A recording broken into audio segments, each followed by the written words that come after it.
Good evening. My name is Frances Kyle, and on behalf of the Student Union, I'd like to welcome you to the great debate. I'd also like to thank Professors David Medley and Susan McWilliams, as well as everyone else who submitted questions and provided input for this event. I would appreciate it if everyone could please take a moment to silence your cell phones. The Pomona Student Union is a nonpartisan, student-run organization committed to increasing the level of honest and open dialogue on campus and in the broader community. We challenge assumptions and present a range of perspectives through speeches, discussions, and debates on important issues.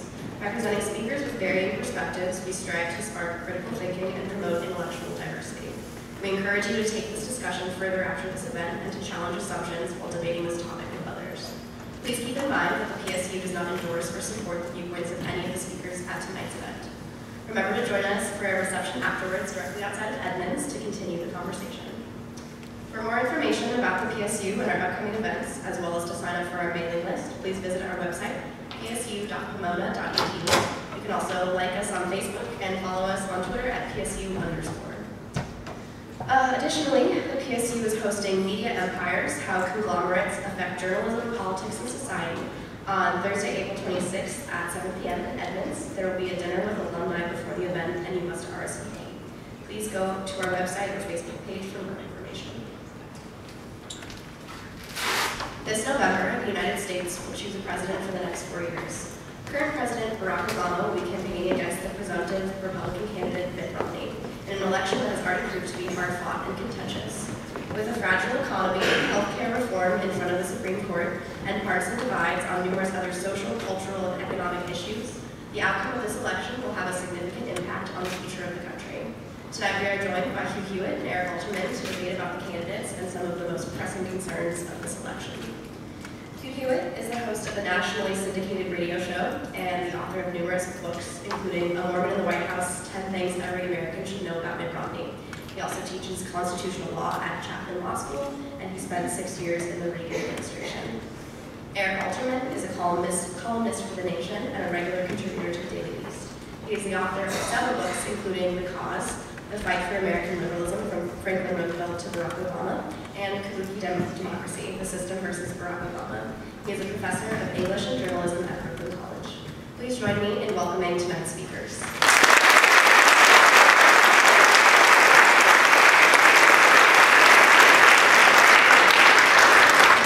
format of tonight's debate will be prepared questions and then a question and answer session with the audience after. So, to begin, Dr. Keith Poole, an expert on the polarization of political parties, recently released a report showing that both political parties have become more polarized, but that Republicans have moved farther to the right than Democrats have moved to the left. Do you think this is accurate? What are the implications of this election for the future of American political parties? And we'll start with Mr. Hewitt. Thank you, Francis, and thanks to Pomona. It's great to be back on campus. Last time I was here, it was a couple of years ago when my very favorite musician in the world was performing in your auditorium, and so I came to see Joan Baez, and I wonder if anyone here saw her that day. Tremendous concert. That's a great venue, and I'm glad to be back. I want to begin with a question to the audience, my own. If the election were held today, how many of you would vote for Obama? How many would vote for Romney? Would the Obama people put their hands up? And how many were going to change their mind? I have a real feeling. How many of you would vote for Governor Romney? Okay, we are not alone. Thank you.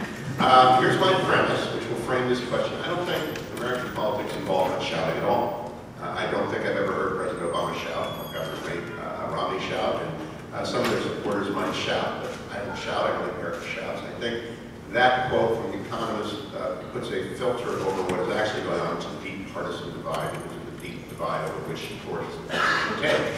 However, I believe the election we're held today, that would mean a Governor Romney win. I say today because, of course, in the 2008 election, the issue that decided the election, finally, was a market panic which did not occur until almost 2 months before the election, and as a result, no one talking at this time in the cycle last time would have had a clue about what would determine the election. And so it's very curious to say, oh, this person's going to win that, but we don't even know if war will be breaking out between Iran and Israel, which could happen at any time, like a week before the election. But all that aside, if the election were held today, I believe that Romney would beat Obama because elections are framed by lots of information that condenses into slogans, into word sets and into ideas. And those of you who are politics students, and I will bet that Eric can do this from memory, and many of you will, Poland is free. It's the economy, students. Hope and change. There you go again. I was for the $87 billion before I was against it. Compassionate conservatism. These are the markers of elections. And right now, the Republican and Governor Romney are in a much greater position to communicate a great deal of information. This is not sloganeering. It's the communication of information in very short parts. I'm going to give you a few key words. If it registers in your mind as a position about which the public has a firm opinion, think about it. Obamacare, stimulus, debt and deficit, the EPA, Solyndra, Boeing, Fast and Furious, Gibson Guitar, GSA, Secret Service, Israel, flexibility. Opposed to those are Bain, Silver Spoon, 1%, fairness, Bin Laden. The issue set is conveyed by instant words, heavily favors the Republicans, as they did the Democrats in 1992 and as they did the Republicans in 1980. So I believe we're set up for an election pattern that we see periodically in American politics where the incumbent has not performed on very explicit promises, but which the indictment can be detailed, very specific, and which can be communicated quickly to large numbers of people who don't pay much attention to politics until the very end. You are in this room, you're just way outside of the margin of American political voter. You just are. You're interested enough to come to a debate. Eric and I live on the 1/100th of 1% of information consumers and commentators who make their living doing this. We tend to think that people care at the level that we do. They don't. They care about the fact that the price of gas is $4.85. This is not about, no one shouts. I pull into gas stations and people don't shout at each other. I go to my church and the liberals, conservatives and Democrats will never shout at each other. Nobody really shouts at each other. But everyone has already locked in. Look at today's New York Times CBS poll, or the Gallup from 2 days ago. It shows a dead heat between voters. And these are not even screened for likely voters, and they're not screened for likely voters in key states.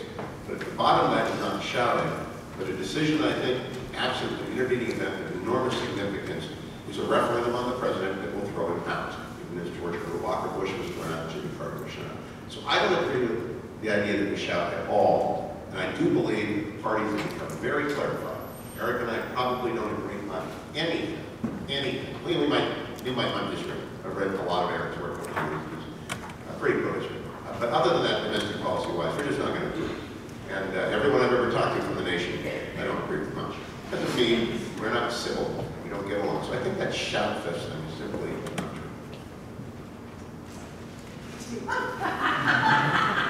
I see the remainder of my time and the gentleman on my right.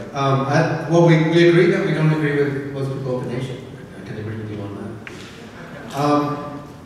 I will, where we disagree is that I'm going to try and answer the question. I agree with Professor Poole that it's not that the country has become more divided. It's that the Republican Party has moved quite far to the right, and the Democratic Party has also moved to the right in order to try and capture the center. But the Republican Party, I think, has moved so far to the right that it has alienated most Americans who, like he says, don't pay that much attention to politics and don't eat and breathe it. But, you know, you may not, I mean, again, you people are special, and thanks for coming, and thanks for having me. I mean, this is really a beautiful place, I'm really jealous that you get to live here. You may not think about politics, but you think about sex, right? Once every 9 seconds, 9 months. And when the Republican Party comes out against contraception and a woman's right to make the most intimate decisions about her own body, people notice that. They can't help but notice it. This president is a disappointment to me for how conservative he's turned out to be. There's different ways to try and measure this. I'll give you one statistical measurement, which is that most of the federal budget is is eaten up by things that nobody has any choice about anymore, right? There's a defense budget, which is enormous. There's the debt, which is enormous, getting more enormous. There are the entitlement programs, which again are perhaps out of control, perhaps not, but certainly eating up a lot of that. And the discretionary part of the budget is actually very, very small, and it's been getting smaller. Under Ronald Reagan and Bill Clinton, it was between 3.5% and 4.5% of the entire budget. Under Barack Obama, his proposed budget is 1.8%. So all the things that a government can do, that liberals want government to do for you, you know, parks and stuff that isn't already spoken for. It's it's barely more than 1/100 of the budget, and it's lower than it's ever been. Taxes on the wealthy are lower than they've ever been. Profits by corporations, the percentage of the economy that goes to corporate profits is higher than it's ever been. I mean, taxes on the way down lower than they've ever been, but they're lower than they've been since Ronald Reagan. So by any number of measurements, the political system has moved to the right, and the Democratic Party has moved with it. Now, the Republican Party has moved much further than this. The Republican Party, I would argue, puts ideology first and reality second. So, even though, say, 97%, and I'm not saying 97%, in fact, it is 97% of climate scientists are convinced that global warming is man-made and needs to be addressed because it's a lot of very dangerous consequences as a result. Every single Republican candidate for the Senate in 2010, every single one of them, I think there were 21, all denied this was considered scientific fact by 97% of scientists. And that's actually the model for an awful lot of Republican policy, be it immigration policy, where Mitt Romney says he expects millions of people who've been here for decades, mothers and grandmothers and so forth, are going to self-deport. It's a model in many respects of Republican economics, which continues to argue that the less you tax people, the more money the government will take in. Any number of things which are, I think, honestly and deeply felt by many people, but nevertheless contradicted by our experience of reality. So the Republicans are taking a big risk by nominating by portraying themselves as ideologically as they have been for the past 4 years. Whether or not that risk will cost the election depends on how close the election is. Okay. In fact, it's odd that we think that it's going to be a close election in historical terms, because Barack Obama is going to be running with an unemployment rate higher than any president has ever won the election since Franklin Roosevelt in half a century. So he really shouldn't even be in the game. And I think that is in part a tribute to the radicalization of the Republican Party. But I also think that by and large, there are a lot of issues, and I thought his presentation was very interesting. I thought he's right that buzzwords do actually communicate information, and there are a lot of effective buzzwords to be used by Obama's opponents. But I do think that the economy decides almost all elections. And I don't think that, I think that unemployment, the way that issue works is not how high the unemployment rate is, but whether or not it's going up or going down. In other words, are people afraid or are people hopeful? Right now, unemployment's been going down relatively consistently, and that's why most pundits think Obama is a pretty good bet for re-election. But again, we have no idea what will happen in the future. If Israel decides to attack Iran and oil prices go up to $300 a barrel and gas prices go up to $8 a barrel, that could turn the election. If France elects a socialist government that upends the European agreement and the markets react to that, and Europe goes down the tubes and our economy follows, that could upend the election. None of us really know. But I would say that the Republicans have put themselves at an enormous disadvantage by virtue of all the debates they held past 2 years, where I think most people watched those debates and thought that most of the candidates were really irresponsible and, if not scary, then funny. If not funny, then scary, depending on your perspective. Now, they nominated what most people felt was the most sensible of the candidates, the one who was, who, at least in the past, had views that were closest to the mainstream of American people. But he's clearly not very well trusted by his party and by the press. And so he's vulnerable in a personal way. Obama is liked, Romney so far is not liked. So there's too many factors really to decide how the election is going to go. And to tell you the truth, it's kind of a waste of time to predict it. I think what is much more valuable is to use an election to try and decide where the country ought to go and what we ought to do about the problems we face, and use each candidate's position to decide, to try and figure out what kind of country this is and what it means for our future. Because as you and I can certainly agree that none of us are going to be able to predict what exactly will happen. I'll be a lot shorter in the future. This is a subject that both of you mentioned. The economy is widely described as the most important issue in this election. How would you evaluate President Obama's economic policies, and how should the candidates deal with issues of income inequality and accusations of class warfare? And we'll start with Mr. Alterman. Well, I'm quite disappointed with Obama's performance with regard to the economy for very different reasons than you will be disappointed in.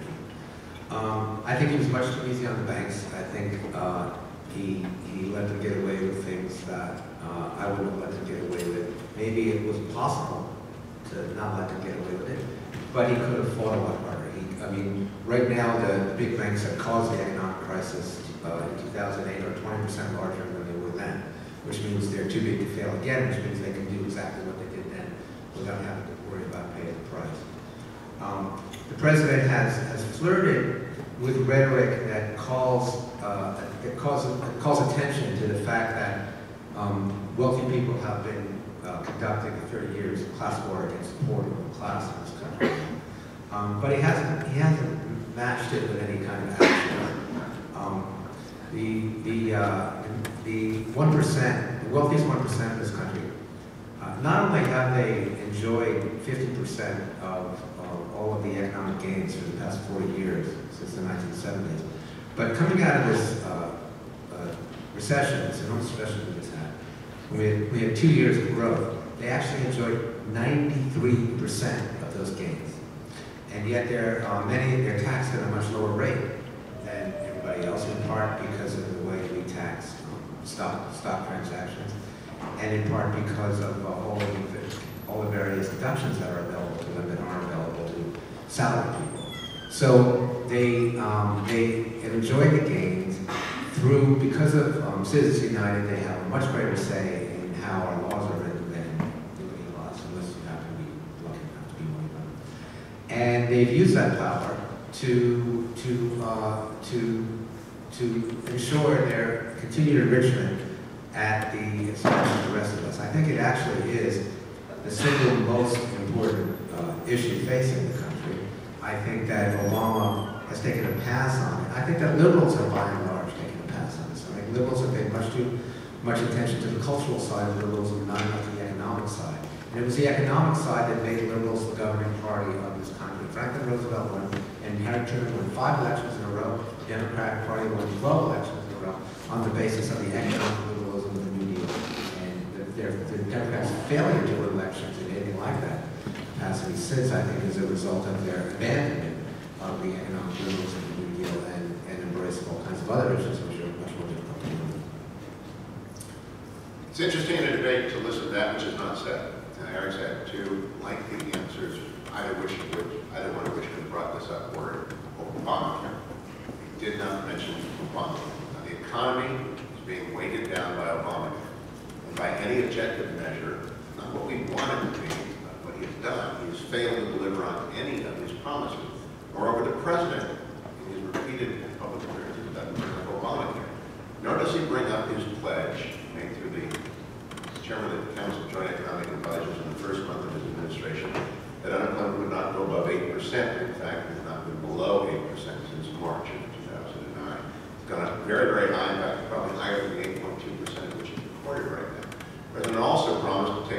debt spending, deficit being the latter, he hasn't. He's doubled the national debt by the time this 4 years will be over. Percentage spending of GDP has risen to over 40%. There are some who say it's only 36%, but I think the most recent figures would say it's 40%. And unemployment is mired in a failed Keynesian model. And so I think you're going to hear a very interesting set of arguments made out there, and they're not even shouting at each other, they're going to be talking past each other. Mitt Romney will talk about the economy all day long. That's all he wants to talk about. He doesn't want to talk about a dog, he doesn't want to talk about birth control, he doesn't want to talk about, he keeps saying it's not about dogs, it's about jobs. About your jobs, about the fact that most of you don't have one coming out of college because of this economy, this president, and the Democratic Congress and the majority that was in place from 2007 to 2009. It's about all the money that we've spent that belong to you that you'll never see. It's about $48,000 in debt that each new child born in the world into this country carries with them. It is an abject, utterly abject, and objective failure. And as a result, you won't hear any of what the president has done or failed to do. Other than he should have spent more, he should have gone more to the left, he ought to be more liberal. They will try and tell you, and it never works in American politics, simply doesn't fly, that if we go more to the left than this most left-wing president in American history, if we are even more radically disposed, if we go further down the road towards the European model as opposed back to the free enterprise system, things will get better. Well, I don't think that's going to work. I also, I'll reserve, I will come back to birth control at some point. It just isn't going to work. And I'll put it to you this way. 5 students took me to dinner, fascinating conversation. On the way in, they're all working. Very unusual. They're all have part-time jobs doing something here. And they all are getting a paycheck. And I asked them, do you think you're going to see a Social Security check down the road? 3 said no, 2 said maybe, 1 of them said depends on what you mean by that. I have no idea what that means. The amount's going to be one of the 2 that said yes. In fact, you're not. You're not going to see a Social Security check. It's absolutely broke. They're sending that money in and it's never going to come back to you. The president promised to fix that. Promised to fix Medicare with Obamacare, and he hasn't. Promised to control spending, he hasn't. Promised to grow the economy, he hasn't. Promised to keep unemployment 8% or less, he's not met that promise. It's dire. It is very close to dire and headed towards Greece. Eric says more of the same. And some of you might believe that'll work. In fact, about the last people he's got left on his side are very distinct lots of African Americans and overeducated Americans who are in the academic class. And many of them live in the Manhattan Beltway median bubble. People who are paying $4.85 a gallon of gasoline at Gorman on their way to Fresno, as I paid on the way there, are stunned, astonished, deeply disappointed in an open revolt. By the way, it is unusual to predict, but I'm not worried right now. If we heard the day, we can next slide for Ron. And I can walk you through it. He's right. It doesn't make a lot of sense to spend that much time doing this. I'm not going to waste it. But I will say this, if you're interested in it, Sean Trendy's new book, The Lost Majority, neither right nor left, is a very distinguished political scientist, and a JD, getting a JD from Duke, and his PhD, I believe, from Yale, crossover with Eric. This new book is fascinating for why there is no permanent majority in America, and it's because they demand results. American voters demand results. It's also a great in-depth look as to why the coalition that elected Obama in 2008 was irretrievably shattered, primarily because of economics. You said that we can speak about birth control, and we will. Recently, we've seen the campaigns address a variety of women's issues, from the availability of contraception to comments that Ann Romney hasn't worked a day in her life. How will candidates respond to the outcry of a war on women from both sides of the aisle? How will the growing focus on women shape this election, as well as future elections? Well, I want to give a 24-hour, 7-day-a-week cable access channel to the Democrats who want to talk about birth control. Please give it to them all the time you want. It's the most preposterous issue ever, and American people know it's preposterous. On the other hand, the war on religious freedom is not preposterous. And I will tell you an anecdote. The last college campus I spoke on is Thomas Aquinas College, which is somewhat north of Los Angeles. We go to the 101. They are smarter than you. They are. They're a self-selecting group of about 300 very devout Catholic students. And I spoke in depth with them about how they view this ruling by the Department of Health and Human Services. They all read Latin and Greek, and they all read the great books, and they get their geometry from Euclid. And when I say smarter than you, they've learned more than you because they're exposed to and obliged to learn a classical, Western, rigid curriculum. It's very rigid. You take the same thing for 4 years. It's done in tutorial. sexually superior. It's just that they've learned no matter what you do, there's that course is the hardest, of course.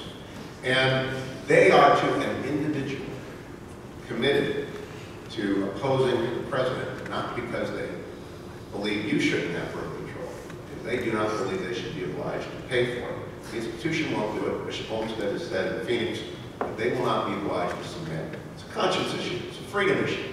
And so all day, all night, I hope that the country talks about whether or not we're going to preserve the right of religious people to live their lives as they see fit. And when Eric answers it's about birth control, it's about women's right to choose, preposterous. And here's what I think. The American voter is smart. They know. And I think you'll see this all day, every day. And I welcome that debate, because if you really believe the Republican candidate wants to take away birth control, you're ignorant. And I think everyone knows that. And so, have at it, Eric. Tell us how we're going to take away the right to contraception. I don't need to tell you how you're going to take away the right to contraception, because we have to win the election for that to happen.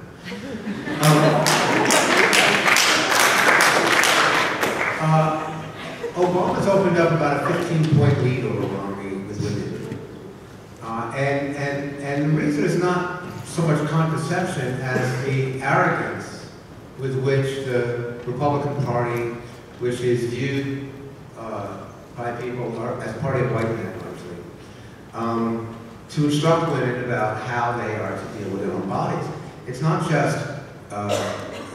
just these institutions which receive enormous amounts of government aid saying we're not going to follow government laws because we are offended by the morality of that. I mean, I'm offended by the morality of an awful lot of what the government does, but I still pay my taxes because that's the deal. You don't get to pick and choose which laws you want to obey.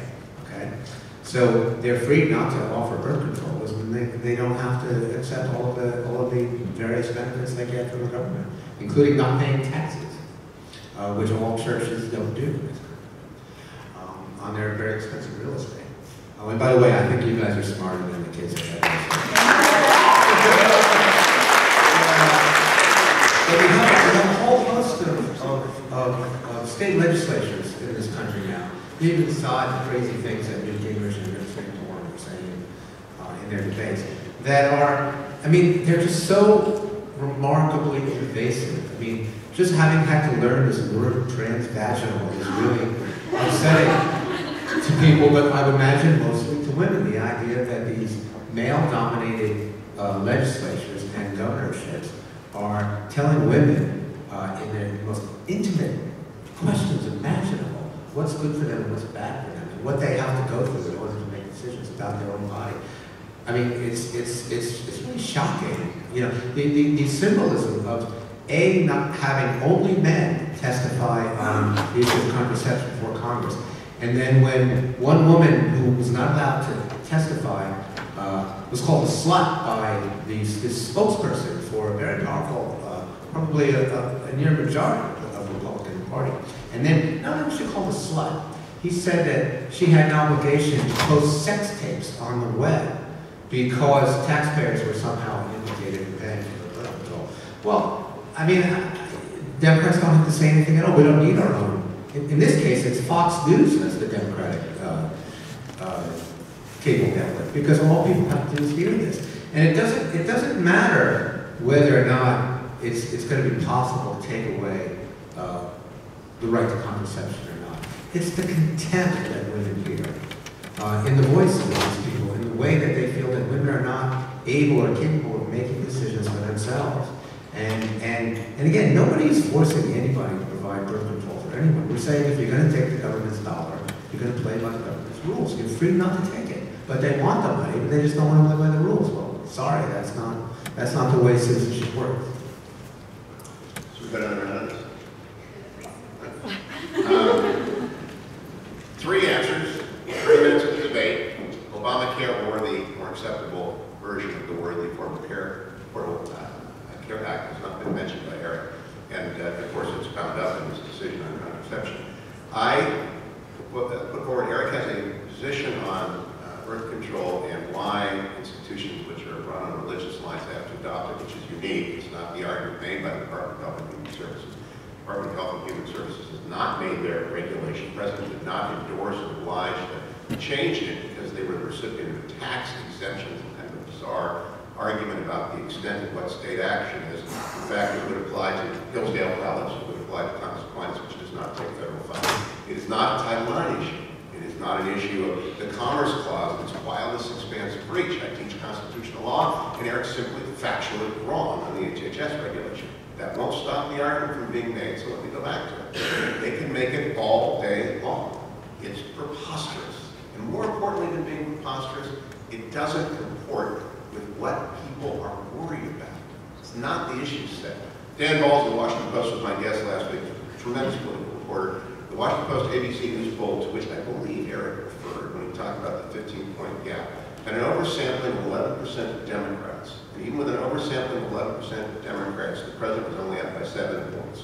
The New York Times CBS poll, which is out today, and I haven't seen the internals on yet, is a dead heat. This issue does not ring bells. If it does ring bells, it rings bells with the devoutly Catholic and others concerned with religious liberty. To the extent that anyone at all is out talking about the issue, it is a converted voter. Now, I realize President Obama has put all of his chips, and David Axelrod has put all of his chips, on changing the subject of the economy, as Eric has tried to do 3 times. And he's trying to change the subject. I was asked a question about contraception. I didn't change it. I brought up the economy. Changing from Obamacare into silence and changing back to... There were no questions about Obamacare. If we wanted to find the economy as free of the effects of Obamacare where the birth control decision is unrelated to the HHS regulation promulgated, the authority given by Obamacare and required by HHS, by all means. But it doesn't fool anybody. And you are very... Some of you are fooled, aren't you? Some of you are fooled. You're fooled?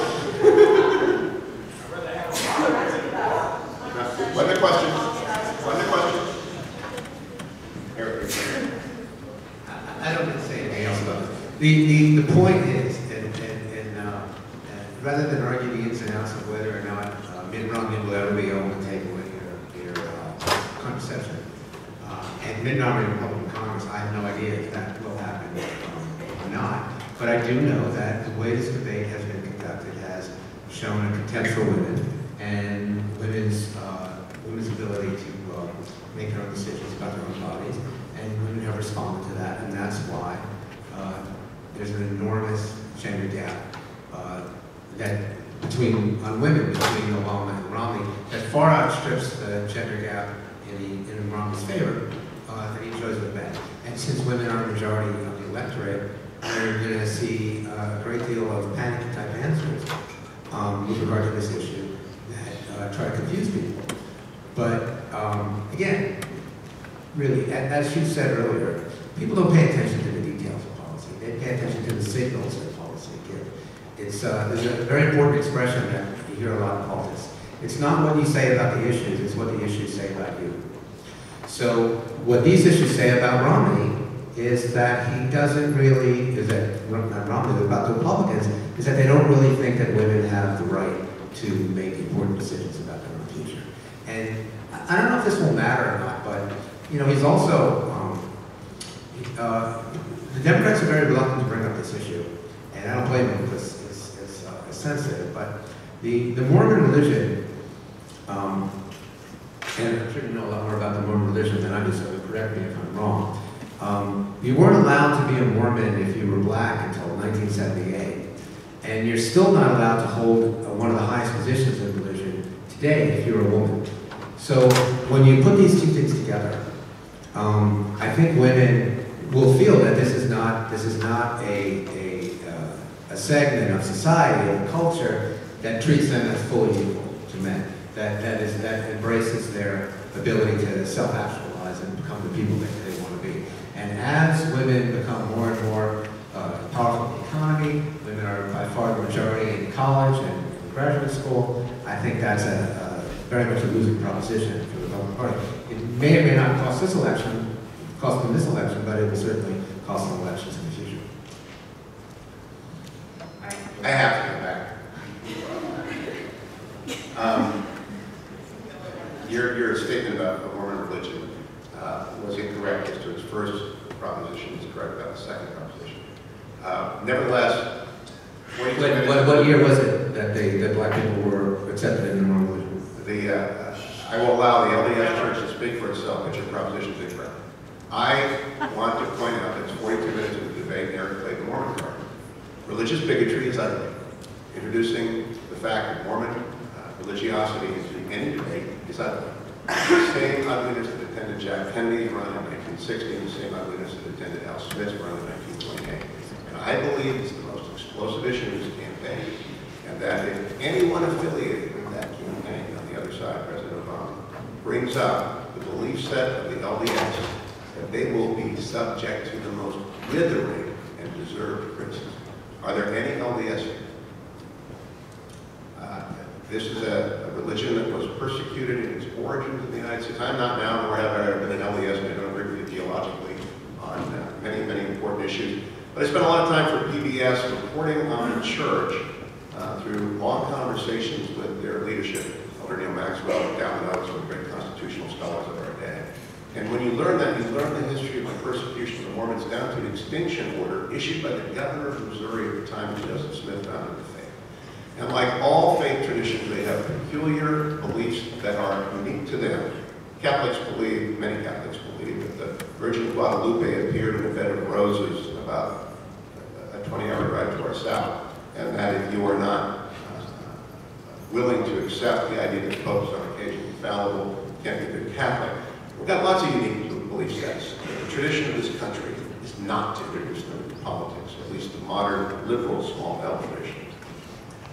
I'm going to respond to that just very quickly. Well, you accused me of introducing religious bigotry. I did. I don't accept that accusation at all. I didn't say anything bigoted about the Mormon Church. I stated what I understand to be two facts about it. You accepted the second fact. You don't accept the first fact, but you don't have any. You're not offering any counter evidence. John Kennedy and Mitt Romney are opposite in their attitudes towards religion. John Kennedy made a speech in West Virginia where he said, yes, I'm a Catholic, but the fact that I'm a Catholic will have no impact at all on how I make presidential decisions. He was, in fact, attacked for saying that by Rick Santorum, who misinterpreted by what he said to mean that religious people have no role in, should have no role in public life, which of course is ridiculous and not what he said. But he explicitly said, my religion will have no impact on public policy. Now, if Mitt Romney has said that, I'm unaware of it. But the fact is that John Kennedy was a Catholic. Mitt Romney was an elder in the Mormon Church. It's as if an Orthodox rabbi were running for president. And if an Orthodox rabbi were running for president, we would have every right to know how his religious beliefs would affect his job as president. It's not a trivial matter. And the conservatives will try and push this to the side by every time the issue comes up saying that's religious bigotry. But what is bigoted about asking a person how his beliefs will affect his presidency? I think it's cowardly to call it bigotry. I think it's a discussion we have to have because it's very central to Mitt Romney's belief sets. And the idea that if it were going to be irrelevant to his presidency, I would like to hear him explain why, because it certainly doesn't appear to have been irrelevant to his life until now. Another round. When you ask a question, you can sometimes be bigoted, and that is not necessarily so. But when you assert a fact that is not true, that tends to cast a person or religious group in an unflattering light, that would lead people to feel prejudice against them. Well, I'll cite a source. It was cited, the 1978 date was cited in the New Yorker last week. New Yorker, by the way, is the most heavily fact-checked. I know, I've been profiled by Nick Lehman. I was amazed at the fact-checking, but your assertion, and I believe it's on tape, is that Mormons did not allow blacks to be members of the church until 1978. That is incorrect. To make a statement about the fundamental... I'm happy to retract it if someone will give me the evidence. I'm happy to retract it. According to Wikipedia, it says that until 78, they could be members of the church. I can't hear you. They couldn't be members of the priesthood until 1978. They could be members of the church. Okay, priesthood. I spoke sufficiently specific. Just slander they could not the church. No, I didn't slander it. You said that blacks were a segregated institution. How can you say the priesthood is, the point is... If I said that, the point is you slander... No, I... Bigoted appeal to the worst You're changing... Excuse me, I think everyone in the room understands that when I read that statement in the New Yorker, I saw the word priesthood and I considered the word church. But I'm willing to stand by it merely on the basis of the priesthood. Why in the world shouldn't blacks be allowed to be members of the priesthood? Well, what is the difference? What is one's color got to do with whether or not one can serve in the priesthood of the church? That really bothers me personally, and I'd like to hear Mitt Romney speak about it as well. You can call me bigoted for defending blacks' rights to be the same, to have the exact same rights as white people in that church all you want, but it doesn't change the problem. If I told you that Pomona College had been a segregated institution until 1978, would I have slandered Pomona College? Yes, I would have. If I then corrected it to say it did not have a faculty member who was African American until whatever the year, until 1978, would it have changed your opinion of the argument I made? Do not be misled by the sleight of hand that just occurred here. It was an attack on religion.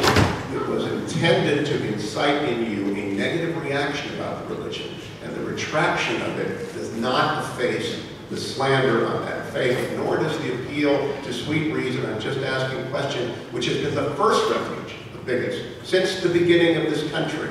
Have any purchase on your logic? All right. Nonsense. Let's move on.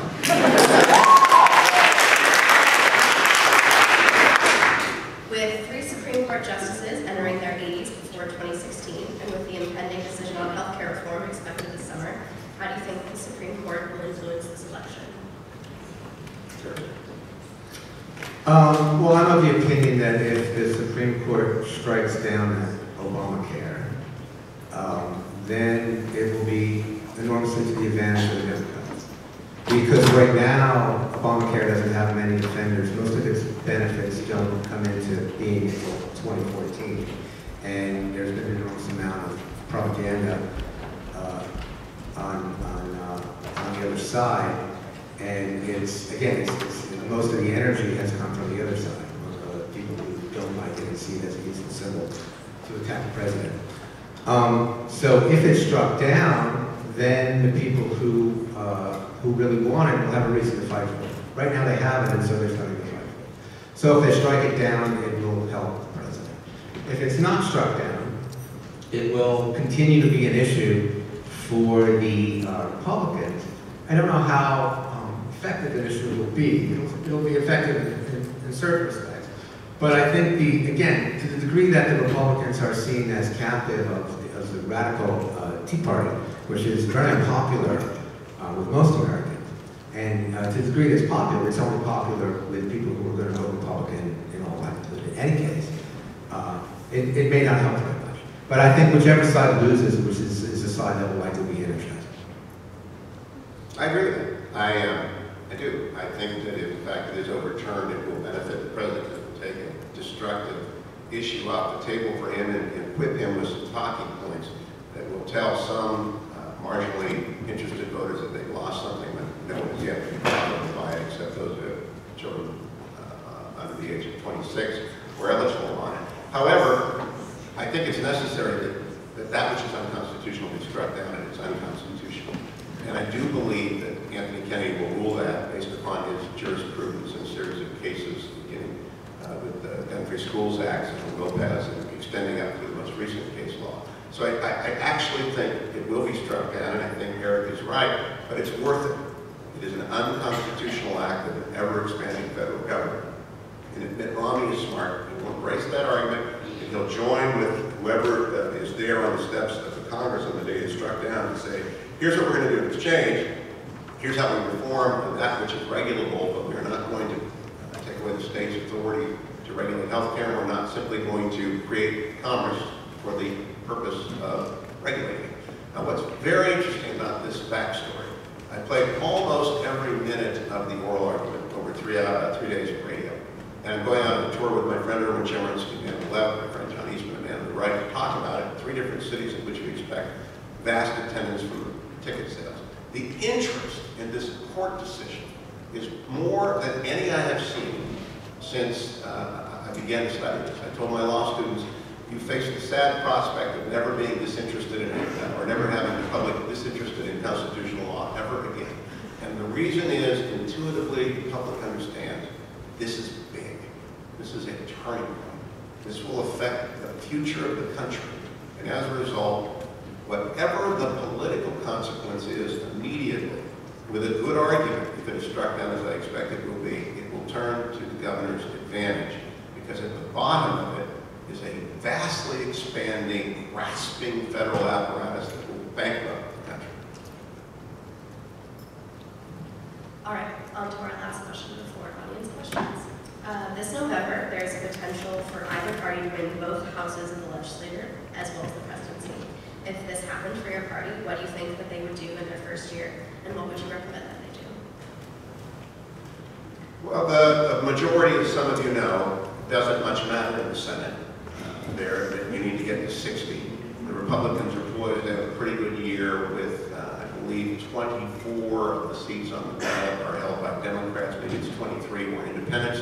The results of the 2006 election. As a result, they will probably get the majority back by a series of elections in Virginia, in Ohio, in Nebraska, in Montana, in North Dakota, in Missouri. There are numerous Democratic incumbents who are unpopular who have quit, and I believe the Republicans will take those states. That having been said, they're not going to get to 60.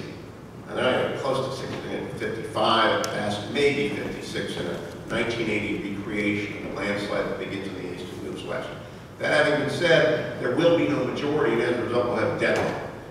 Tom Coburn was on the show today, and he said that, I asked him that, I said, you know, even if you have the best night you can imagine, you're still not going to run the Senate. He said, it will be obliged on us by events, especially those related to debt crises and the downgrade of our credit. The president engineered by not doing anything about this. We will have to act. I don't think he's right. And as a result, it will take 2 or 3 more elections before a legislative governing majority exists, and that's very difficult to see happening. There's been one legislative governing majority in the United States since the New Deal, and it was the legislative governing majority that existed from 2007 to 2009, not all the way through. Scott Brown took away the governing majority, had 60 votes in the Senate. It is very hard to imagine the morass changing in any significant way. I can't see it now. You know, Hugh was a conservative radio talk show host, and he's very talented at framing issues in the context of conservative ideology. He mentioned repeatedly that I hadn't mentioned Obamacare when it's just another question that had anything to do with Obama. But he's also gone through a litany of all of President Obama's failures, which will allegedly lead to a repudiation of Obama in 2008. Now, you would think that if you looked at all of those failures, that none of those failures had anything to do with Congress, with the recalcitrance of this Republican Congress, led by gentlemen like Jim DeMint, who said, I want this president to fail. Our singular priority is to make Obama a one-term president. So, in fact, it's complicated, but the number of cloture votes, the number of times that you've had a majority in the Democratic Senate, but you didn't have 60 votes, and so the issue was tabled, skyrocketed after Obama was elected. The degree of obstructionism by this Republican Party is literally unprecedented in our history, strictly by the numbers, because it's more important to the Republicans to see this party fail than to see the country succeed. Some of them say it out loud. Rush Limbaugh certainly said it from day one when he was attacked back then, but it's become more and more brazen. So when you think about it, I mean, the idea that the Republican Party was willing to allow the United States of America, to default on its obligations, and holding the president and the Democrats hostage to cut all kinds of programs that otherwise they wouldn't allow the government's debts to be paid. I think it certainly shocked a lot of people. I mean, it shocked Obama. He had no idea what he was dealing with until he got there. I mean, imagine if you people said to your university, we're not going to pay the debts that we've incurred to this university unless you do make all kinds of changes that you have never said you would make.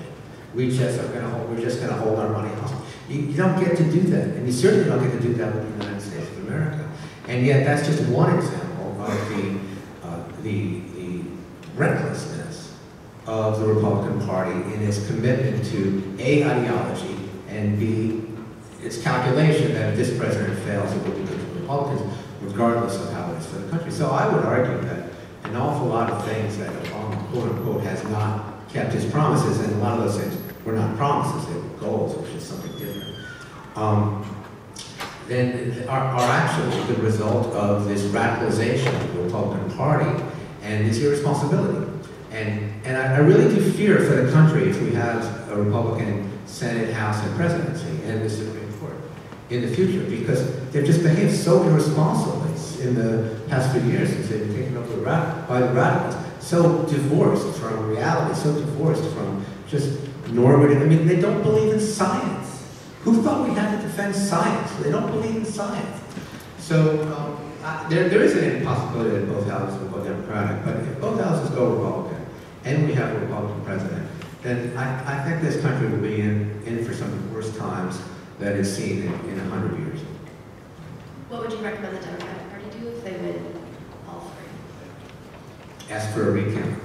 I mean, it's not going to happen. And by the way, I want to just respond to one thing that Hugh said earlier. There's a big difference in his hypothetical between not having a black faculty member in 1978, which I doubt is true, I doubt is the case here, and having a law in your book saying we will not allow a black faculty member in our university. I submit that none of us will go to a university that would not allow a black faculty member on its faculty. It's a very different issue, and I don't want to use the word whitewash, but I certainly don't want to say that. I certainly think that issue is purposely confused in his response. All right. I'm sad that none of you had recommendations for the first year, but what can you do? We're now coming to the time where I invite audience members to come and ask questions if you'd like to line up to ask. Please speak loudly into the mic so everyone can hear. Hi, so I had a question for you. Can we have a name and where you're from and where you're from? Okay, sure. I'm a freshman and probably a politics major. I have a question for Hugh, which is Mitt Romney has promised to keep defense spending at very high levels or to increase it further. He's also promised to reduce the deficit without raising taxes substantially. How are all these three goals compatible with each other? It's a dynamically scored belief that if you cut taxes by 20% across the board and you adopt large portions of the Ryan budget plan, that over time economic growth will catch up and allow. It's the same thing that worked in 2001 with Bush tax cuts and in 1981 with the Reagan tax cuts and 1961 with the Kennedy tax cuts. And I explain it to the people who deny it that you're all probably in possession of an Apple device. How many of you have an Apple device on you? Apple has increased its profitability so much that their stock price has gone from $250 to $600 in less than 18 months. In so doing, they've kept increasing, their price-to-earnings ratio continues to fall, meaning that they are actually producing more goods and profit faster than their stock value is growing. They have grown themselves an empire. If the country could be made as productive as Apple, and that is possible if we adopt the right economic policies that Mitt Romney has put forward, we will grow our way out of the deficit. And I believe that's what he's going to campaign on. I think he's right. Two quick responses to that. The two Republican examples that you picked, 1980, the deficit exploded under Ronald Reagan. 2001, we went from a surplus to an enormous deficit under George Bush. So those are not that good examples. With regard to Apple, maybe we want to be like Apple, maybe we don't. I don't really want the success of this country to be dependent on Chinese workers working 16 hours a day to support this. It's just not a model for the kind of country I want to live in. They're being investigated for crisis. In order, get in line. My name is Susan Connor, and I'm a junior at Cornell College. I am a theology student, a devout Christian, and also a Obama supporter, environmentalist, a feminist. And I know I'm not alone. There's lots and lots of Americans. Can you step up a little bit more? Who are lots and lots of Christians who are either centrist or liberal. Media pays very little attention to them. I'm interested in how you think the very conservative religious rhetoric surrounding Torah and birth control and religion, etc., will affect the religious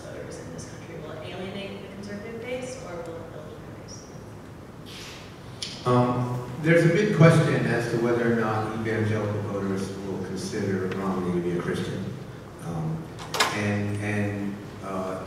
And whether, if they have questions about that, whether or not their distaste for Obama will override that concern. Nobody knows the answer to that question because people don't answer questions about religion honestly when they're asked by polls.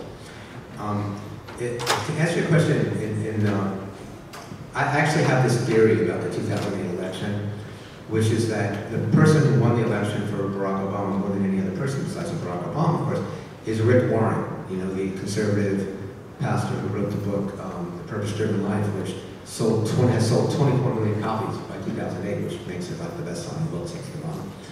And he had Barack Obama on his show. He had, remember, I don't know if people remember watching that, but he had McCain and then Obama together. And he had a very nice conversation. He disagreed with Obama on most things. But the message was, this man is not Satan. This man is a man I can sit down and talk to. This is a man I can agree and disagree with. And so the turnout for Obama was actually not that great. It was a big disappointment when we looked at the numbers. But what happened for McCain is that he didn't get the turnout on the right that Bush had gotten. And that's what determined the election, because the Christian right was not terrified by Obama the way they had been by Bill Clinton. I don't think Obama has that going anymore. I don't know. He certainly doesn't have, I mean, you're very smart, very nice, very pretty. But you're unique in that your enthusiasm for Obama after 4 years of presidency is not widely shared by people who had it 4 years ago. It's going to be much, much harder for him to get the turnout, idealistic first-time voters, young people, etc. At that time. And he has been demonized as a Muslim, as a Kenyan, as a socialist, as a Zulu warrior, on the right, on Fox News, on talk radio, not Hugh's show, but on many talk radio shows, by Glenn Beck and lots of his guests. And so that dynamic is much more dangerous for all this time. So the religious question is one that he's going to have to work on, I guess, in the next. First, quick response to your premise. I think the media pays a goodly amount of attention to Christians of the left, Jim Wallace being preeminent among them, sojourners. And I cover religion quite extensively now for 20 years. It's not uncovered, but I think your question is an interesting one. I do not believe these are dynamic issues in this election set. I don't think Christians are going to vote on the basis of their faith set. I think they're going to vote on the basis of their economic needs and their perceived interest in these social results. I think that he will try, you'll see a lot of effort by the president and his team to incite a fear of a theocracy arriving, and it is simply not going to work. Hi, I'm Mark Berry. I'm a sophomore mathematical economics major here. Earlier you said something about the failed Keynesian model of economics, and I was wondering what economic policies would you have put in place in 2009 that would lead to lower unemployment than we have right now? I certainly wouldn't have spent $850 billion in a way that engendered absolutely no economic growth. There are arguments for infrastructure spending if in fact it's real infrastructure, but it didn't work, so it was badly designed, if even it was going to work in the first part. I would have cut taxes quite dramatically. I would have put a regulatory pause on everything. I certainly would have told Boeing they couldn't open their plant in Charleston, which cost many years in labor force participation. I wouldn't have expanded the EPA's war on electrical generation. I wouldn't have allowed the U.S. Fish and Wildlife Service, the Department of Energy, to run wild. I would have allowed the Keystone Pipeline to be built by now. I would have done the things that government ought to do when it's serious about economic growth as opposed to redistribution of wealth. Okay, but would you have included some fiscal stimulus? The only stimulus I probably would have supported would have been Defense Department spending to return the United States Navy to its authorized strength of 313 ships in order to protect the trading routes long term. I would not have gone for anything in the Obama stimulus. I certainly don't think Solyndra did us any good. I mean, Solyndra is one of those words which will signify $500 million. $500 million. Done. And all that's left is a toxic waste dump and a market manipulation that failed. Not only did Keynesian economics, I'm not an economist, I don't pretend to be one, I haven't played one, it did stay at a Holiday Inn. Maybe it can work somewhere. It did not work under this president, so he clearly does not know how to make it work. Those are, they're simply ideological assertions. If you look at the GAO scoring of the stimulus package, it actually did very well. It turns out, I mean, the Obama administration made a terrible political mistake when they said that they were going to get unemployment below 8%, because they were unaware of just how weak the economy had gotten under Bush. They thought that the economy was contracting at a rate of 1.8 or 1.9% in 2009, but it turns out in retrospect, now we have the numbers, it's actually twice that. It's actually 3.8%. We were in a much, much greater crisis than anybody understood. And so it turns out that the stimulus was insufficient. It should have been twice what it was. Now the problem was, and the problem they had then, was finding good ways to spend that much money that quickly. And whenever you spend that kind of money that quickly, there's going to be corruption, there's going to be, messes, there's going to be things like so. But the idea that we should have allowed the economy to fall, that government had no responsibility to try and save the economy when it was collapsing at a rate of 3.9% in one quarter, I don't think that's an idea that most Americans can get behind. The idea that it's a bad thing that we saved our auto industry, you think that's a loser? I don't think it's a loser. This is what I meant about conservative ideology trumping reality. The fact is that most economists would say that what we needed was an injection into the economy, not of $900 billion, much of which had to be in the form of tax cuts, which again are not spent by wealthy people. They're saved, they're invested abroad and so forth. But a much larger one of around $1.8 trillion. That would have done the economy a lot of good, but there are a lot of practical problems with that. Now, in the past, liberals have been not paid enough attention to practical problems, and that's cost them a great deal. The Obama administration pays an awful lot of attention to it, and in the process, they sometimes make the enemy of the perfect the good, or whatever that is. So I think they should have gone much further. Hi, my name is Niyati Shenoy. I'm actually from Bombay. I'm not from here, and therefore I'm completely politically neutral. And this question is for both of you. I had to write it down, so I'll get it right. But Mr. Hewitt, you talked about people not shouting at each other in this debate and not really being vindictive.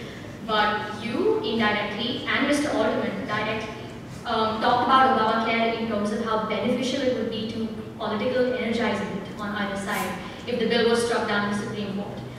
What about the bill itself, or the effects it could have?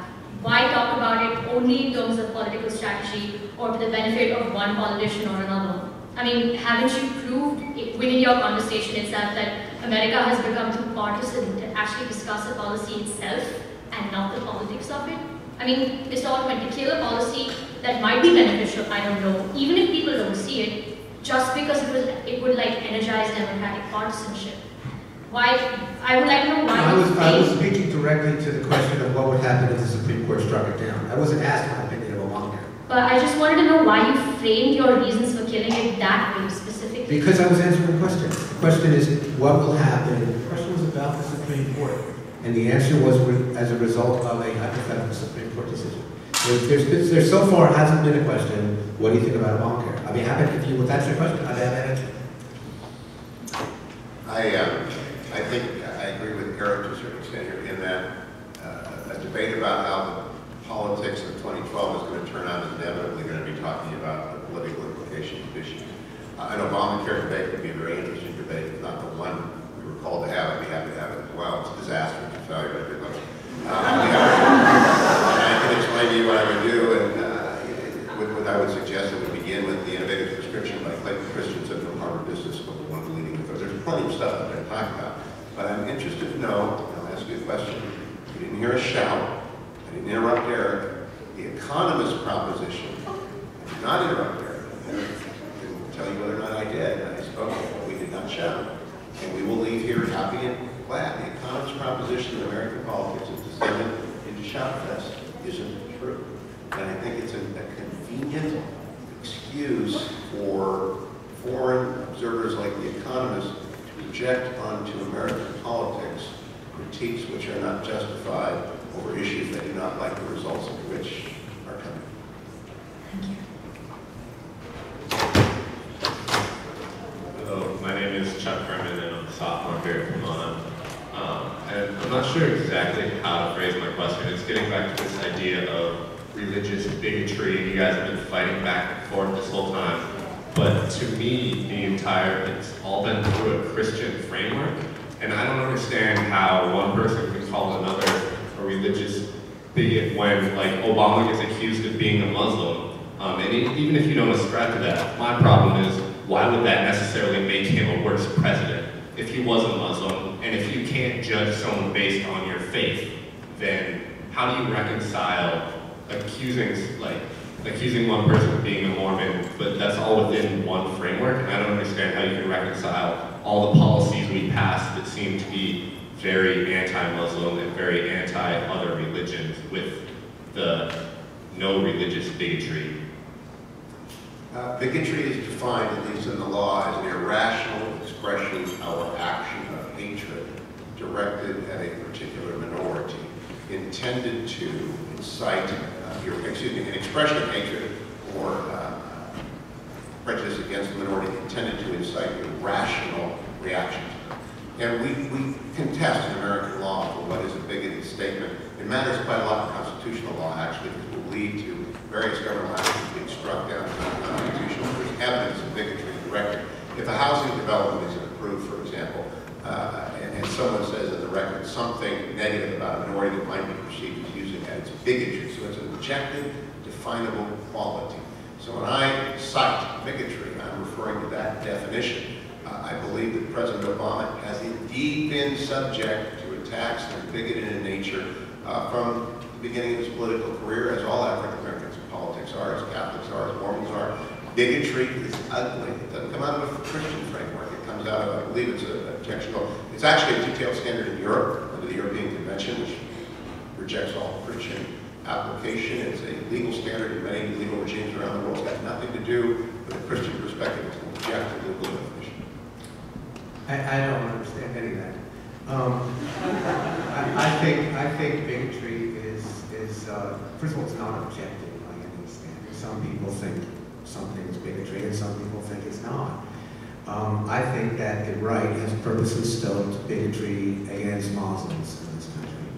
I think that they have used that bigotry and fear of Islam, fear of the other, fear of dark-skinned people, to gin up the anger of ignorant people about Barack Obama. Now, even with all the information we have about Obama, 20 to 30% of Republicans still say that he was either born in Kenya or he wants to turn this country into an Islamic republic. They don't have an opinion on whether or not he himself is a Muslim, but he might be a Christian, but he still wants to turn this country into an Islamic republic. These are genuine numbers of surveys of Republicans around the time of the 2010 election. This works. This works in ginning up the base. And you even saw some of it from presidential candidates like Rick Perry. You see it from Donald Trump, who is a very important and honored supporter of Mitt Romney. And it's terrible. I mean, it's dangerous. Now, your question is a good one. What's so terrible about being a Muslim? And actually, Barack Obama, he criticized himself. Only once. I wish he'd done it more often. But he criticized himself for not saying that. For saying, look, I'm not a Muslim, but it would be all right if I were a Muslim, because Muslims have the same right to believe what they want to believe as any of us do. He said it once. He should have said it more often. But again, he's a politician. He's a realist, and he knows that the more he talks about it, the worse it is for him. But I think there's an enormous distinction between the kinds of hateful bigotry that we see on Fox News directed at Muslims, when we had the whole issue of the mosque in New York and so forth. And Glenn Beck saying, I look at you, to a Muslim congressman saying, I look at you and I see an enemy on Fox News. And Rupert Murdoch agreeing with him. And I think there's a big difference between that and asking, what does a person's religious belief mean for the future of his presidency? I don't see any bigotry in that at all. I want to know. People had a right to say to Barack Obama, this Reverend Wright fellow has some really crazy ideas, and we want to know what you think of those ideas. If you agree with those ideas, then I'm not sure I would want you as president. I would have felt the same way. I wouldn't want a man with Reverend Wright's ideas as president. It's a perfectly legitimate question. So when you look at Mitt Romney, and again, most of us don't know very much about the Mormon religion. I don't know very much about it at all. So I'm curious, how is it that this religion holds these beliefs, which strike me as antithetical to my own values with regard to women and with regard to blacks until 1978? How does he reconcile that with the belief in equal rights for all people? I want to know. What is big in about that? Hello, my name is Chad Powell. I'm also a sophomore in Pomona. My question is that earlier, at the very beginning of the debate, you both mentioned the possibility of an Israeli-Iranian war. And I wanted to ask you not just specifically about if that were to, or just generally if the campaign were to turn, for whatever reason, to a more focus on national security or foreign affairs issues, who would that benefit? Who is stronger in those areas, do you think? Well, we don't really know the answer to that question. In the past, national security has been a Republican issue, but that was when there was a monolithic communist enemy. And also, when the economy is so strong, it's hard for national security to come to the fore. Barack Obama has disappointed liberals enormously on national security issues by keeping so many of the Bush policies in place. And yet he's also had a number of successes. Most obvious one being getting bin Laden, but his reaction to the Arab Spring and he hasn't really had any serious crises that have captured the attention of the American people. The fact that some Secret Service men, bagged some hookers and wouldn't pay them, that's not going to be an issue in this election. So I do think that the national security will only become an issue, an important issue in this election in the event of a crisis.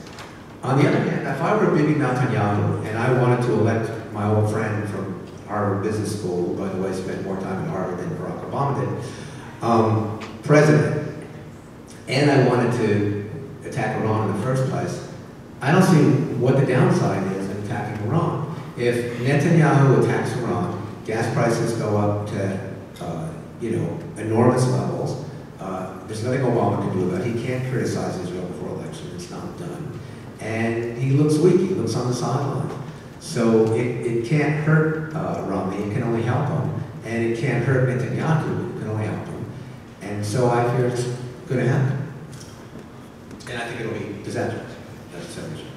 I think the Prime Minister of Israel will make a decision whether or not to attack Iran based upon the interest of Israel or not, his relationship with Bush or with Romney or its impact on this election. I also think, however, in 1962, Democrats were failing in the midterms. They're going to be hurt pretty badly when the Cuban Missile Crisis erupted and Jack Kennedy was understood by the public to have managed well. And the Democratic Party won in 1962 as a result. I also believe that in 1980, the hostage crisis erupted early in the year and dragged on without resolution, and it deeply damaged Jimmy Carter. And so timing and result matter a great deal, and Eric is exactly right. We cannot know until we softly say, you don't know how good the day has been until the sun is set. We won't know, but if a crisis erupts in October, it will be an October surprise that will benefit the president because people rally to the president in times of crisis. My name is Ian Brown. I'm a sophomore here. And I'm a pretty liberal guy. I voted for Barack Obama, most likely. But I'm a little concerned about some of the liberal rhetoric. And specifically, a lot of times Republicans and conservatives will say, liberals are waging a war on religion by forcing religious institutions to provide health insurance that covers contraception.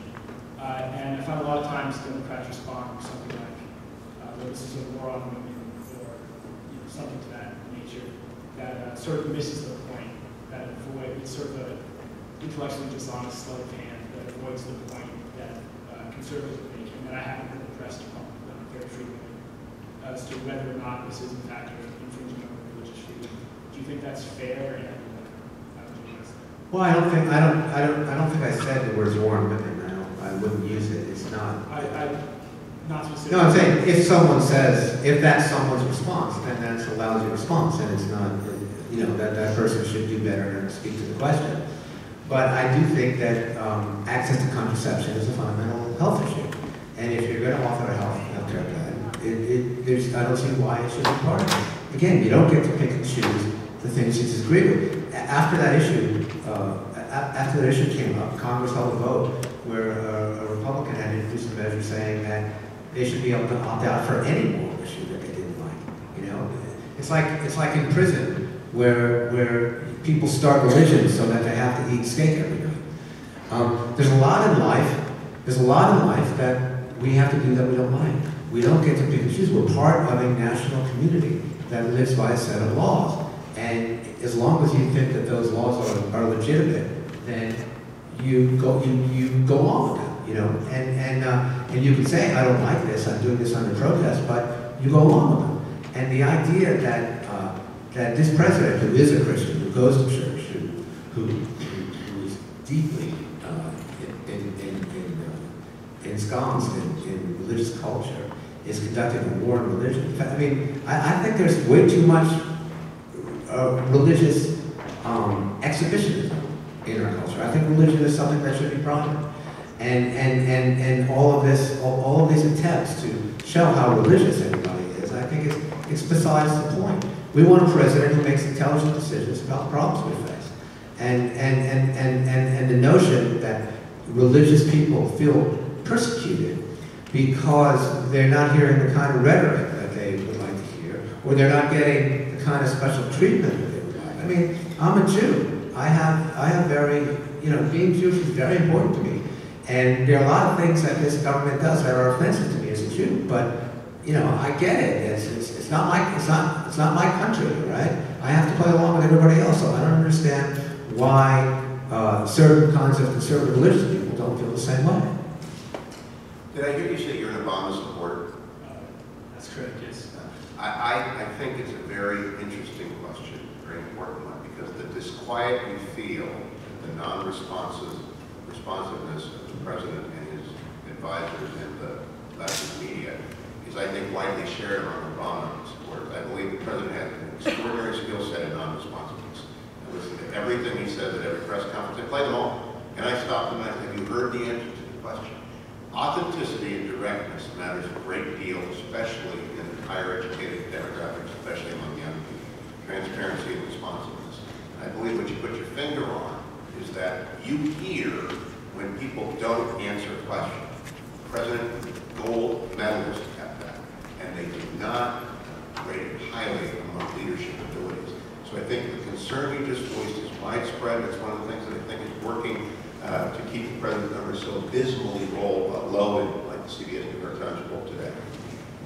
Thank you. Did you just answer his question? That was your Did you think I answered your question, Jim? Thank you. Listen. My name is Daniel Martin. I'm a Pomona College sophomore. And we both agreed that the economy was kind of the biggest issue in this election. You even said that growth would save this country.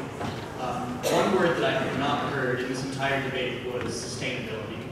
And I think that the way we're heading right now is kind of an environmental disaster. So I was wondering, what policies would you pursue in which we can have sustainable growth that will not kind of environmental?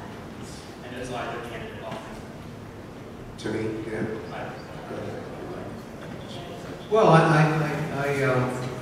you know, I think we are facing an environmental crisis, and the environmental crisis has paid the price of the economic crisis. So even though Obama had a market-driven, industry-driven policy to try to address greenhouse gases, it couldn't be passed. He has overruled his EPA on a number of issues that had nothing to do with the quality that had nothing to do with the actual quality issues. He's facing an enormous amount of pressure from a political system that is driven by money and funded by these very same interests that are benefiting from not having the kinds of regulation that will prevent the destruction of the environment that's taking place. So it's a very tough problem. Tip O'Neill, I don't know if it's Tip O'Neill, but a politician once said, what has posterity ever done for me? All politics is local, both in time as well as space. So unfortunately, the non-local part of this problem, the global implications of the environmental problem, and the future implications of the environmental problem are being given short shrift. So the question of sustainability is exactly the right one. The problem is that we're still in the midst of this moment of this crisis, and people can't see past it. The greatest thing that can be done for sustainable, and I think by that we mean environmentally conscious growth in the world, is to press into the third world with free enterprise. As Thomas P. M. Barnett has written in the Pentagon's new map, Bjorn Lomborg put out, most of the environmental degradation that's occurring in climate change comes from the third world. Most of the pollution that comes out of Africa is from open cook stoves. What we need to do is reduce the dirty coal being burned in China, the open cook stoves in Africa, and generally push advanced technology into the world. Hillary Clinton, by the way, makes that argument quite frequently. Push those advanced technology by work of free enterprise, free trading regime secured by peace-loving Navy going everywhere at any time to deliver the services that are necessary to advance development. So I think free trade and free enterprise are the keys to sustainable, environmentally sound development. And I really encourage you to read deeply in this, because the case for free market environmentalism is strong. I'm sorry, but we've run out of time. Oh, he's agitated. Why don't we just take all these questions, and then if we have anything to say, We'll be quick. yeah. Just take all the questions in a row. I agree. So my question real quick is, we have two different proposals currently circulating around Congress. We have from the President and the Democrats proposal for the buffer rule, which will raise around $28 billion for the government by imposing a tax on the richer 1% of society. And we have on the other side the Republican tax cut for small businesses, of which a large part of it probably would go to those high-income earners. And I'm just wondering why we have these two, like, this is a Keynesian stimulus plan by the Republicans, and this is a bad accent to taxes. I know it's politically a bad one. I'm wondering why the politics of the situation, why can't we go down a center road where we don't increase the deficit for Republican deficit laws, and why we can try to create a new stimulus for Democrats? Why can't we have both of these measures passed? Because they are roughly equivalent in cost and conservatives. So we're going to do 4 questions and then do a wrap-up. One issue that I haven't heard anyone talk about is education reform. And I think if we want to be a leading country in the next 50 years, then I think an educated body is crucial. And I think our education system as of now is not so good. So what do Republicans and Democrats offer as far as education reform to kind of make our population a lot smarter and a lot more productive, which is especially relevant to an economic crisis? My question is more for Mr. Alterman, although Hugh would like to correct my deficiency in classical Western knowledge before being enlightened. To what extent, you alluded to the idea of national community to be moments ago in the Q&A, and I was curious, do you actually feel like it's an accurate reflection of American political discourse on climate, or is the partisan question that you alluded to earlier, is it so divisive in our country that we actually feel a sense of national community anymore? And if so, do you think it's a problem that we don't? And what can be done to recreate that, and what implications for our sense of, I don't know, civic relation? Thank you very much. Hi, I came from the debate late, so my topic I've already been discussed, but this is for both of you. I was just curious on what the U.S. approach should be towards China on foreign policy, because in the past couple of years, its economic expansion has been fast and is going to overtake U.S. economy soon, and just how the U.S. should manage the rise of China in this space. How many are still voting for Obama, and how many Well, have changed their mind?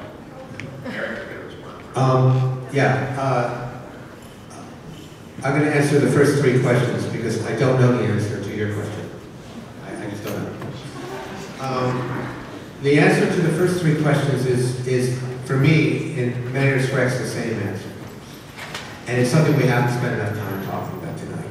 And that is that the 1% in this country, it's not even really the 1%. It's not been the 1%. It's the 1% of the 1%. People who make $5 million a year or more. They have divorced themselves from the rest of this country. And it's happening all over the world, but it's happening more so in this country than any other. And they have ceased to take responsibility for the future of this country. They have they're using the Republican Party and part of the Democratic Party, to be fair, as their blocking bags. They have created a tax system that benefits them at the expense of the poor and the middle class. They have been able to get the benefits of our expansion without paying any of the costs, and they're no longer responsible to their local communities, so that they're part of a global community that sends their kids to private schools. They live in gated communities. They have homes all over the world, and like global corporations, they don't think of themselves as American. They think of themselves as, as sort of the world of Davos. And it's my view, and I think I can support this with more time, that the Republican Party doesn't really care about deficits at all. And if you look at the history of Reagan's presidency and Bush's presidency, you'll see both of them explode with this. What they care about is that rich people don't have to pay high taxes. And in order to win elections, they bring the conservative Christians along with them, feeding them mostly rhetoric, doing very little for them in the past. Nothing in the way of laws. They make speeches, but they know better than to get in the way of what middle class people feel is essential. But liberals, I wrote this in the New York Times last week, liberals have been so busy fighting these culture wars, and I support the culture. I support gay marriage. I support a woman's right to choose. I support immigration reform, etc. But they have spent so much time on those issues that they have lost track of the fundamental issue, which is the ability of the poor and the middle class to get a fair economic shake in this country. And it's become almost impossible. And now, because of Citizens United and the unchecked money that's flowing into our system, it's become impossible even to track what's going on. So I think with regard to education reform, with regard to the environment, and with regard to the question of are we a national community anymore, I think there's been a refusal of responsibility on the part of the very wealthy, and the rest of us have allowed that to happen too easily. And that's really the challenge of how to get the people who have benefited from the freedom of this country and the opportunity of this country to do their fair share, because we haven't done that for the past 30 years. And let me do 4, 2, 1 in that order and wrap it up with 3. As to the People's Republic of China, there are 2 Chinas. Kissinger's book on China is very, very explicit on this. We don't know which one's going to win. John Burns, who's the London Bureau Chief of the New York Times, two-time Pulitzer winner, frequent guest on my shows on last week. It's this purge is erupting in China, which is a struggle on the Central Committee between the old guard and the new guard. The way it goes will determine a great deal whether or not China is our rival, a friendly rival, or our enemy going forward into the next 24 years. We don't know. Number 2, education reform. I think the answer is public choice. I'm a board member of Great Arts Arizona, which is a public choice school system. It is magnificently successful. And that model, which will introduce competition in the public sector, can reform education. I expect Ron to talk about that a lot. As to the first question about Buffett rule versus tax cuts, I would give you the analogy of 2 surgeons. One surgeon diagnoses the patient's ailment completely differently than the other surgeon. You don't expect them to adopt a third approach that does neither of the recommended cures. There's a deep divide in the country, and I wrap back to number 3, over what will serve the country and create the community that we can all bequeath to the next generation. That divide has occurred repeatedly in the United States. It's occurring again. It's a clear choice. It does not involve violence, shouting. It does not involve oppression. It involves different paths. One goes to Western Europe, and one goes back to free enterprise, and I think the country has a very clear choice, and one that we'll be participating in. Thanks for having us here to talk about it. I'd like to remind everybody really quickly that there's a reception outside, and join me in thanking our speakers.